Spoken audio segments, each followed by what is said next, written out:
So at ADIT versus Asia India Limited, okay, what is it saying? Section 9(1) income deemed to be accrue arise in India. So business connection, if an Indian agent has been paid an arm length remuneration, nothing further could be taxed in the hands of assessee. So arm length remuneration being paid, nothing can be taxed in the hands of assessee. So DTA versus India Mauritius. Assassi being the foreign telecasting company incorporated in Mauritius sold advertisement time and collect subscription revenue through Indian affiliates Z Telefilms and LZ.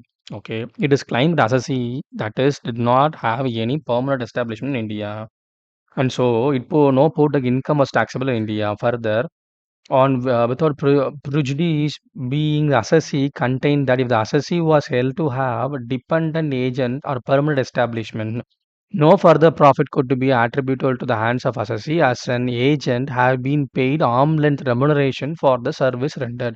So Z India, Z Telefilms and LZ had been paid remuneration on the service which they have done for the company outside India, that is Mauritius company, Asian Today Limited.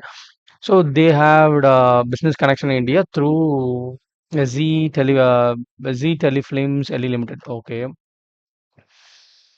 So no further profit would be attributable to assessee of the hands of assessee as the agent has been paid arm length remuneration for the services rendered. Okay. Upon appeal by the revenue, the tribunal observed that the case revenue is clearly confirmed the existence of DAPFPB. In fact, the case existence of dependent agency or permanent establishment is wholly tax neutral unless it is shown as the agent has not paid any arm length remuneration. When it is not the case of AO, an agent had not paid arm length remuneration.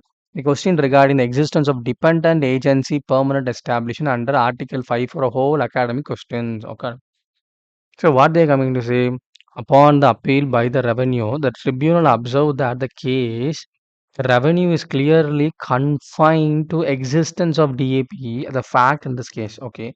Existence of dependent agency of permanent establishment is wholly a tax neutral. Okay. Unless it is shown that the agent has not paid arm length remuneration. And when it is not the case of the AO, the agent have not paid any arm length remuneration. The question regarding the regard and existence of dependence agency of permanent establishment conclude. Okay. That is under the Article 5.4, the whole academic question is that nothing further could be taxed in the hands of assessee. Oh my God, it's a tax neutral case. If the Z Limited service, what they have done regarding the Asia Today Limited, amount which they receive, it's not taxes not payable. Single amount is not payable. Ah, very good. Ah, very good case.